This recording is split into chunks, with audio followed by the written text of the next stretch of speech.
iTunes Store, and you can post your comments and questions on social media platforms. That is Facebook at Love and Faith Radio, or Twitter X at Love and Faith Radio, or Instagram at Love and Faith Radio. And you can also go to YouTube at our Love and Faith Radio channel. And remember, you can give us a call here in the studio live at 336-387-0562. Again, that number is 336-387-0562, where we're saving a seat just for you. Back to you, Big T. Appreciate that. Where's the Radar copacetic? Yeah, where's the copacetic? Yeah, you left that out. In the lineup, I can't play it. Too much to get to? Stat said, yeah, you left that out. Yeah, where's that at? 1, 2, 3 crossover. Yeah, he forgot that. Hey. That's the tush push play. We don't call that on first down. We don't do that. There you go, TP. 1, 2, 3.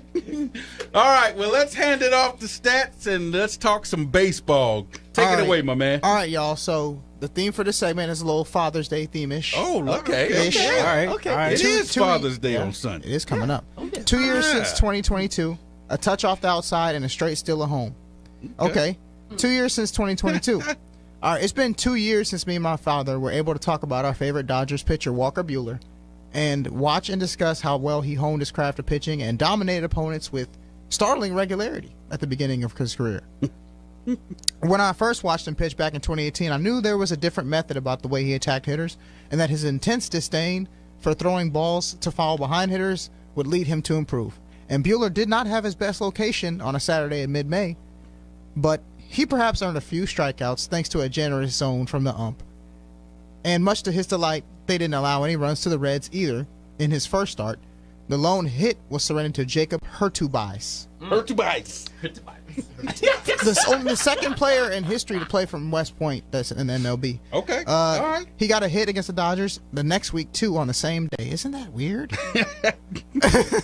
A touch off the outside. This season, perhaps as many baseball fans have noticed, there has been a tendency for pitches that are not strikes to be called such, for purposes of speeding up the game.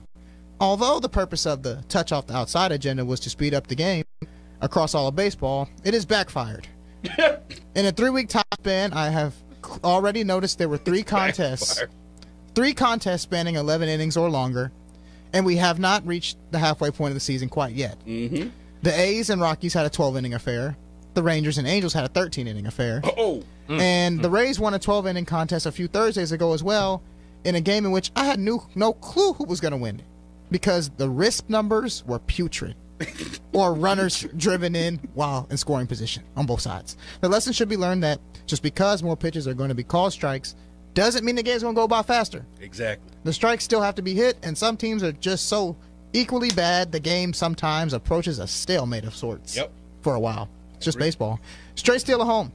ECU's comeback to not the first game of a DH against Wichita State was key by simple execution of a sac fly to left. To score, Greensboro native Caleb Jenkins-Kowart from third G-Burrow to tie it at 4 of the ninth. But the Pirates won it with an old school straight steal at home, 5-4. I have not seen one since last year when the amazing Ellie De La Cruz stole every single base against the rival Brewers in the game. But definitely not one to win the game, as they totally stunned the Sleepy Shockers, 11 a.m. start, just to lose the next game. Unfortunately for ECU, they advanced at least to the conference semis, and then they got put out by Evansville. The Purple Aces. The Purple Aces. The Purple Rain really came down on them. Boo-hoo.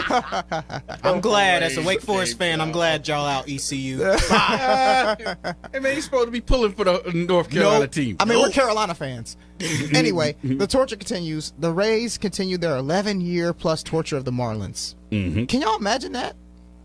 By winning yet another series in South Florida. This time, they were losing the first game and never trailed again the rest of the series. Yeah, it was amazing. Pirates, new ace Paul Skeens dominated Dodger hitters with velo again. No further comment on Skeens till next week. I got a segment for him. College baseball, UVA, UNC, State, Kentucky, Florida, A&M, Tennessee, FSU in the CWS. Wake was eliminated. Vandy was eliminated. Arkansas got stunned by Kansas State. Clemson got put out at home. And ECU was stunned by Evansville. Clemson let us down.